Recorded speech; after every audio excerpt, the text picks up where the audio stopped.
और आज हम सबसे पहले बात करने वाले हैं कि किस तरह से लाल आतंक जो है वो जो निर्धारित तारीख है ना 31 मार्च 2026 उससे पहले ही अपने खात्मे की तरफ जा रहा है, क्योंकि छत्तीसगढ़ के बस्तर का जो अबूझमाड़ जंगल था वो हमेशा जाना जाता था किस चीज के लिए? लाल आतंक के लिए। अब इस अबूझमाड़ की भी गुत्थी सुलझ रही है।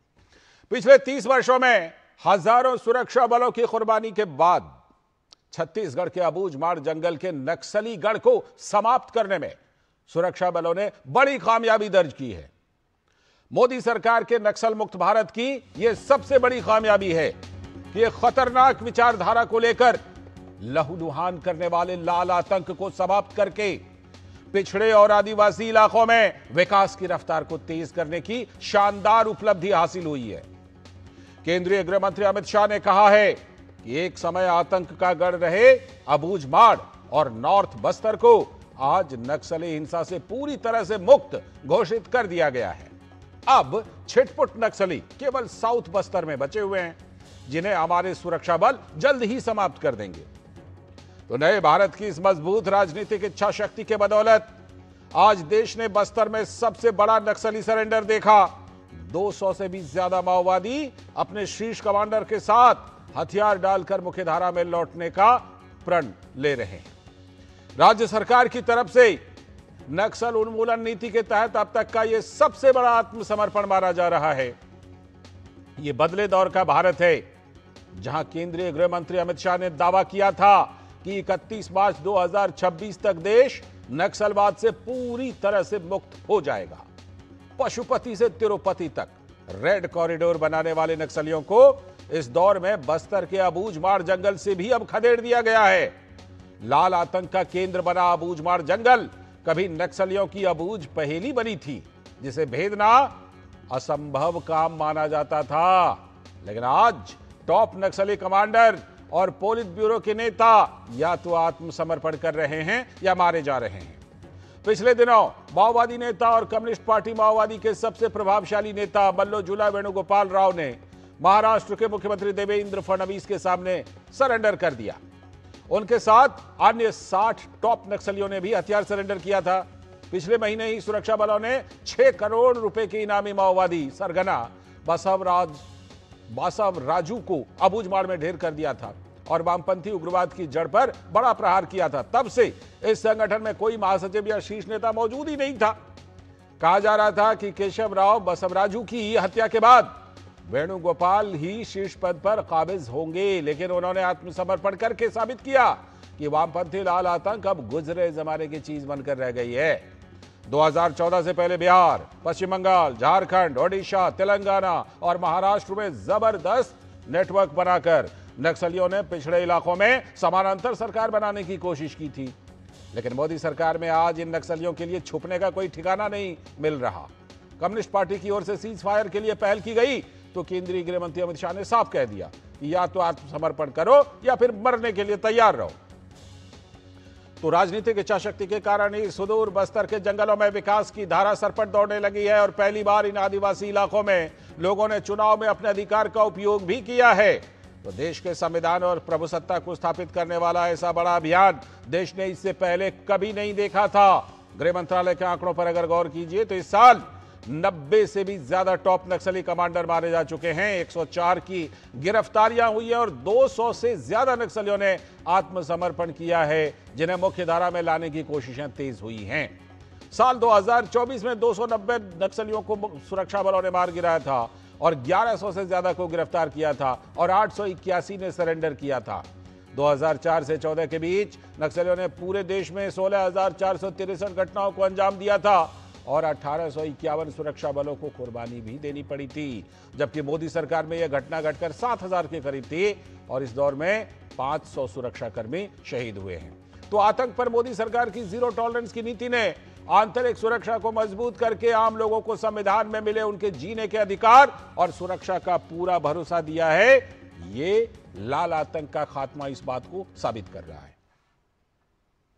तो छत्तीसगढ़, जहां पर यह अबूझमाड़ का जंगल है, जहां से सफाया हुआ है, और बस्तर भी, तो उसके छत्तीसगढ़ के मुख्यमंत्री विष्णुदेव साय का कहना है कि जो नक्सली मुख्यधारा से जुड़ रहे हैं, सरकार उनके हितों के लिए काम करेगी।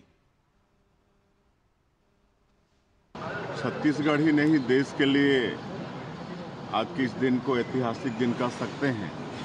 आज बहुत बड़ी संख्या में नक्सली हमारे देश के संविधान पर विश्वास करते हुए विकास की मुख्यधारा से जुड़ने जा रहे हैं और उनका स्वागत है।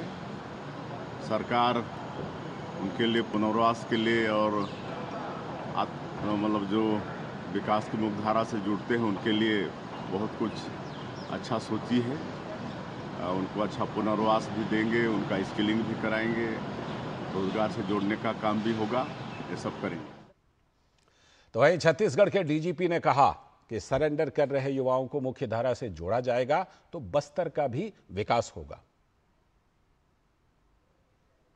उन्मूलन क्या, बस नक्सल दान देने के लिए जिस प्रकार की अपील नक्सल के संगठनों ने भी की है और हम लोग तो लगातार करते आ रहे हैं कि जो युवा इस तरह से भटक रहे थे, वास्तव में वो लड़ रहे थे बस्तर की जनता के लिए, लेकिन उनको ये पता चला है कि वो जनता के लिए नहीं लड़ रहे थे, वास्तव में वो जनता का नुकसान कर रहे थे। बस्तर का विकास इतने सालों में नहीं हुआ। अब अगर वो सब मिल के योगदान करेंगे तो बस्तर आगे बढ़ेगा।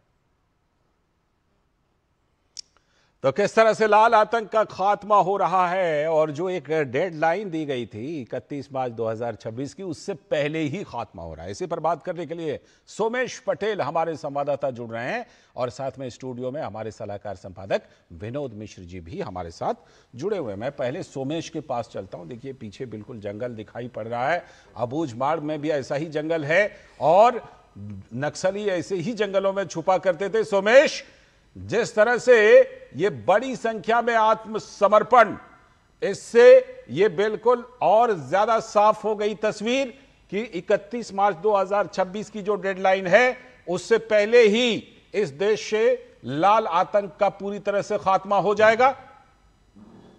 जी लालचंद, आपको मैं जरूर बताना चाहूंगा, छत्तीसगढ़ का आज का दिन काफी ऐतिहासिक है क्योंकि इतनी बड़ी संख्या में नक्सलियों ने कभी सरेंडर नहीं किया था। बस्तर में 200 से ज्यादा नक्सलियों ने आज सरेंडर किया है, जिसमें सेंट्रल कमेटी के मेंबर थे जिनके ऊपर 1 करोड़ रुपए का इनाम था, उन्होंने भी आज सरेंडर किया है। मैं दूसरी बातें आपको बताना चाहूंगा, कल बड़ी संख्या में नक्सली अपने हाथों में AK-47 लेकर आ रहे थे। कांकेर के इलाके से, सुकमा के इलाके से, बीजापुर के इलाके से बड़ी संख्या में नक्सली आ रहे थे, जगदलपुर पहुंचे हैं और सुरक्षा बलों के सामने, यानी कुल मिला के ये कहा जा सकता है सुरक्षा बलों के सामने बड़ी संख्या में 200 से ज्यादा नक्सलियों ने सरेंडर किया है। आज सबसे बड़ी बात यह थी कि जो सुरक्षा बल थे और पुलिस विभाग के वरिष्ठ अफसर थे, उनके सामने उन्हें संविधान का किताब दिया गया। स्थानीय लोगों ने उनका स्वागत किया, स्थानीय लोगों ने उन्हें गुलाब का फूल दिया गया है। नक्सलियों के पास से बड़ी संख्या में आधुनिक हथियार भी मिले हैं, जिनमें AK-47 है, हथियार है, इंसास राइफल है। तो कुल मिला के ये कहा जा सकता है कि बस्तर में जो लाल आतंक था वो लाल आतंक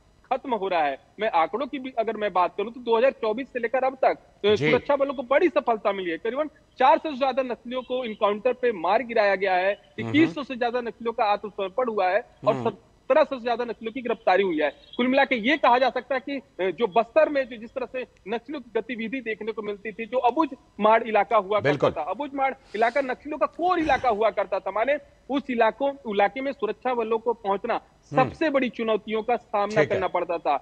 आज उस इलाके में कैंप खुल गए हैं और सुरक्षा बल के जो जवान है उस इलाके में पहुंचकर लगातार नक्सलियों का सफाया कर रहे हैं। और जिस तरह से ये भी देखा जा सकता है कि आज इतनी बड़ी संख्या में बिल्कुल इस दबाव के बाद ही ये सरेंडर हुआ। मैं लौटता हूं सोमेश आपके पास। विनोद जी, आखिर ये जो एक बीच में याद होगा कि डी राजा जो कम्युनिस्ट पार्टी के नेता हैं, उन्होंने एक प्रस्ताव दिया था सीज फायर का और गृह मंत्री ने कहा नो सीज फायर, या तो सरेंडर या फिर ऊपर। उसी दबाव का ये असर हम देख रहे हैं महाराष्ट्र से लेकर छत्तीसगढ़ तक। विनोद जी, लाल जी, आज जो आप तस्वीर दिखा रहे हैं लोगों को, ये ऐतिहासिक दिन है। ऐतिहासिक दिन इसलिए भी आप कह सकते हैं कि जिनके हाथों में बंदूकें थी उनके हाथ में आज संविधान है। आप देखिए इस खूबसूरत तस्वीर को जी। ये ऐतिहासिक दिन उन लोगों को भी देखना चाहिए जो संविधान संविधान संविधान खतरे की बात करते थे और उन्होंने ये नहीं कभी समझा कि देश के 200, 100 90 ऐसे जिले हैं जो नक्सल प्रभावित जिले थे, जिनमें समानांतर सरकार चलती थी, कोई संविधान नहीं था। तब की सरकारें संविधान खतरे की, कभी भी उनको एहसास नहीं हुआ। ये संविधान है कि AK-47 छोड़ के इन जवानों का जो मुख्यधारा से जुड़े हैं उनके हाथ में संविधान दिया गया। तो संविधान की प्रभु सत्ता आज अबूझमाड़ के जंगल में है, जो अबूझमाड़ एक अबूझ बना हुआ था। एक वो अबूझ जो आप सोचिए कि अबूझमाड़ के उस ऑपरेशन के लिए कितने सैकड़ों जवान, हमारे सुरक्षा बल के जवान शहीद हुए हैं, और उसके बावजूद अबूझमाड़ की पहेली कभी नहीं सुलझी। और वो इसलिए नहीं सुलझी कि दिल्ली के सत्तासीनों ने कभी इसको सुलझाना नहीं चाहा। और वक्त बदला, ये नए भारत का दौर है, ये नए भारत का नेतृत्व है कि जिसने ये संकल्प लिया कि ये 31 मार्च 2026 तक नक्सल मुक्त भारत होगा। तो उसकी शुरुआत अबूझमाड़ के जंगल से हुई।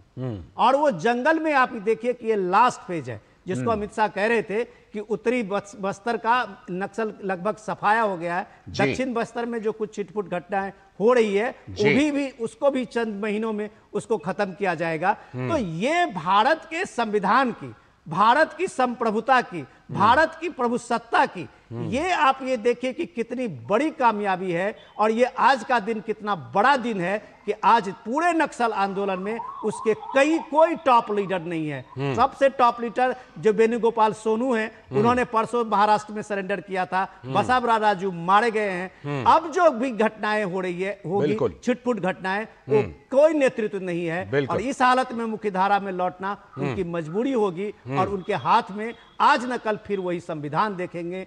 ये भी देश को समझना चाहिए और गौर करना चाहिए। जो संविधान आप बता रहे हैं उनके हाथ में, मैंने वो तस्वीर देखी, वो लाल भी नहीं है और वो अंदर से खाली भी नहीं है।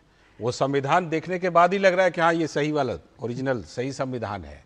ये बड़ा मैसेज है लाल जी। ये मैसेज इतना बड़ा है कि आप देखिए कि आजादी के इतने वर्षों के बाद आपका वो कई आदिवासी इलाका था, वो मुख्यधारा से नहीं जुड़ा, वहां विकास की रोशनी नहीं पड़ी। आज अगर बस्तर के उस अबूझमाड़ के इलाके में आप अगर देखिए कि स्कूल चलना शुरू है, गढ़चिरौली में पहली बार बस सर्विस शुरू हुई है। अच्छा, हमने इस पर रिपोर्ट भी दिखाई थी जब स्कूल की घंटी दिखाई है। पहली बार झारखंड के बूढ़ा पहाड़ में जब नक्सल को खत्म किया गया, तो वहां पहली बार लोग इलेक्शन वोट करने आए। तो भाई, इस देश के सत्तासीनों ने संविधान के अंदर में जो वोट देने का अधिकार उन आदिवासियों का है, उसके लिए चिंता कभी क्यों नहीं की? तो ये इस देश की प्रभुसत्ता ने, इस देश के नेतृत्व ने ये करके दिखाया है। उनको वोट का अधिकार दिया है, उनको मुख्यधारा में लाया है, तो उनको विकास का जो रफ्तार है उसके घर तक पहुंचाया है। ये सबसे बड़ी कामयाबी है। और आज का दिन भारत के लिए ऐतिहासिक दिन है। बिल्कुल, हमें वो दिन भी याद है जब खुद तो ये नक्सली वोट नहीं देते थे, दूसरे जो वोट देते थे उनके अंगूठे तक काट लिए जाते थे। ये भी दिन हमें याद है। लेकिन सोमेश, जो नक्सली सरेंडर कर रहे हैं, हमने वो बात तो की कि केंद्रीय गृह मंत्री ने कहा कि नहीं, कोई सीज फायर नहीं, या तो सरेंडर या ऊपर। लेकिन जो सरेंडर कर रहे हैं उसके लिए पुनर्वास पैकेज, ताकि उनको एक अच्छी जिंदगी मिल पाए मुख्यधारा में। आज विष्णुदेव साई भी इस पर कुछ कह रहे थे। क्या कुछ एक कंप्लीट पिक्चर दिया गया, क्या कुछ कंप्लीट नक्शा दिया गया है मुख्यधारा में शामिल होने वालों के लिए?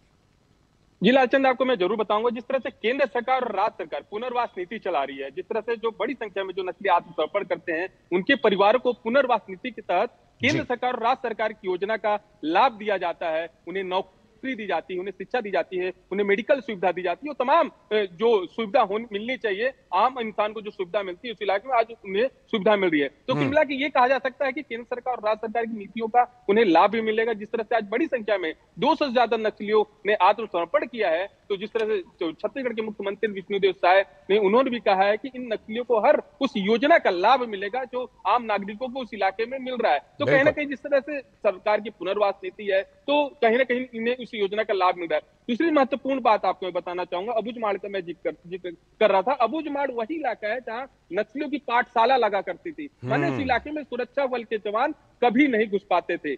अगर सुरक्षा बल के जवान उस इलाके में जाने की कोशिश करते थे तो कहीं ना कहीं बड़ी घटना देखने को मिलती थी। लेकिन आज उस इलाके में सुरक्षा बलों ने कैंप स्थापित कर दिया है। आसपास के इलाकों में लगातार जो ग्रामीण जो लोग थे, कभी ना कभी जो भटके रहते थे, नक्सलियों की जो जिस तरह की जो घटनाएं शामिल होती थी, आज वो ग्रामीण भी सुरक्षा बलों का साथ दे रहे हैं। कुल मिला के ये कहा जा सकता है कि ग्रामीण भी उनकी चपेट में नहीं आ रहे हैं, स्थानीय प्रशासन का भी वो सपोर्ट कर रहे हैं, क्योंकि उस इलाके में, जिस इलाके में बस्तर में कभी बारूद की गंध होती थी, उस इलाके में बारूद नहीं विकास की बयार बह रही है। उस इलाके में सड़क बन रहा है, उस इलाके में पुल पुलिये बन रहे हैं, उस इलाके में शिक्षा दी जा रही है, उस इलाके में स्कूल की घंटी बज रही है, और आजादी के बाद पहली बार उस इलाके में ध्वजारोहण भी हुआ था। जी लालचंद जी, बिल्कुल, ये सभी चीज का मिला जुला असर है। निश्चित तौर पर दबाव है, निश्चित तौर पर पुनर्वास है, निश्चित तौर पर इलाके में विकास है, जहां विकास की धारा पहुंची है, इन सभी का असर है। और आज मुझे अपने एक सहकर्मी कैमरा पर्सन की याद आ रही है, जिन्होंने ऐसे ही इलाके में अपनी जान गंवा दी थी एक चुनाव के कवरेज के दौरान। मुझे लगता है कि उनकी आत्मा को जरूर शांति मिल रही होगी। और ऐसे बहुत सारे लोग, सुरक्षा बल हैं, आम नागरिक हैं, आम आदिवासी हैं, जिनकी इन लोगों ने भेंट ले ली थी। मैं एक चीज जोड़ना चाहूंगा, इन तीनों चीजों का मिला जुला असर जो आज हम देख रहे हैं। मैं एक चीज जोड़ना चाहूंगा, ये देखिए सबसे बड़ी चीज है नैरेटिव्स का। जी, ये वामपंथी उग्रवाद जिसको एक नैरेटिव्स में देते हुए अर्बन नक्सल की बात जब कहते हैं, 2014 के बाद ये काफी जोर से इस बात की चर्चा हुई, तो उस नैरेटिव को कैसे खत्म किया गया, ये पूरा इकोसिस्टम जो था। बिल्कुल, तो हम बराबर ये बात कहते थे कि नक्सल की ये लड़ाई छत्तीसगढ़ से नहीं लड़ी जाएगी, इसे दिल्ली से लड़ा जाएगा, तब ये नक्सलवाद खत्म होगा। आप over the ground urban Naxals की बात कर रहे हैं। मैं वही कह रहा हूं कि ये जितने सारे चीजें छत्तीसगढ़ से, आप ये नक्सल की लड़ाई, आप चिदम्बरम साहब भी लड़ने के लिए शुरू हुए थे जी, जो ऑपरेशन ग्रीन हंट शुरू किया था, और सलवा जुडूम, और एक 10 दिन के अंदर में चिदम्बरम साहब ने कह दिया कि ऑपरेशन ग्रीन हंट जो है मीडिया की उपज है। वो उस ऑपरेशन के नाम लेने से भी ये खतराने लगे। वो इसका मतलब साफ था कि वो पूरा इकोसिस्टम जो था, और दिल्ली में अर्बन नक्सल की जब बात आप कहते हैं, उनका नेक्सस इतना भयानक था कि आप इस जघन्य जो लहूलुहान हो रहा था गरीब आदिवासियों का, लोगों का, अपने मीडिया कर्मी की आपने बात की जो इलेक्शन कवरेज में गया था, जी, जी। और वो सारी चीजों को जस्टिफाई किया जाता था, और वो जस्टिफिकेशन दिया जाता था इस लोकतंत्र में, इस भारत के समृद्ध लोकतंत्र में, इस भारत के महान संविधान में।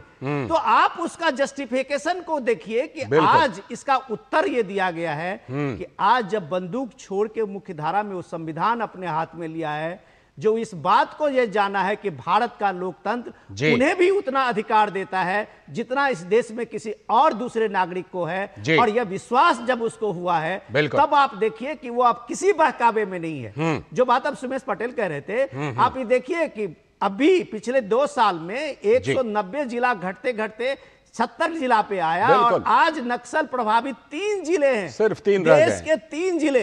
ये लड़ाई दिल्ली से लड़ी गई है, और ये लड़ाई इस पूरे नैरेटिव को खत्म किया गया है, तो देश की सूरत बदली है, नक्सल इलाके की सूरत बदली है। बेशक, वो भी एक दौर था जब इनके सारे कारनामों को सही ठहराया जाता था, इनके लिए सहानुभूति, बड़े बड़े लेख लिखे जाते थे, सेमिनार होते थे, बड़े बड़े प्रोग्राम होते थे। लेकिन अब दौर बदल चुका है, सरेंडर या ऊपर वाला दौर है। बहुत बहुत शुक्रिया सोमेश जुड़ने के लिए इस खबर पर और चर्चा करने के लिए। और विनोद जी, आप अभी हमारे साथ बने रहिएगा, क्योंकि आज की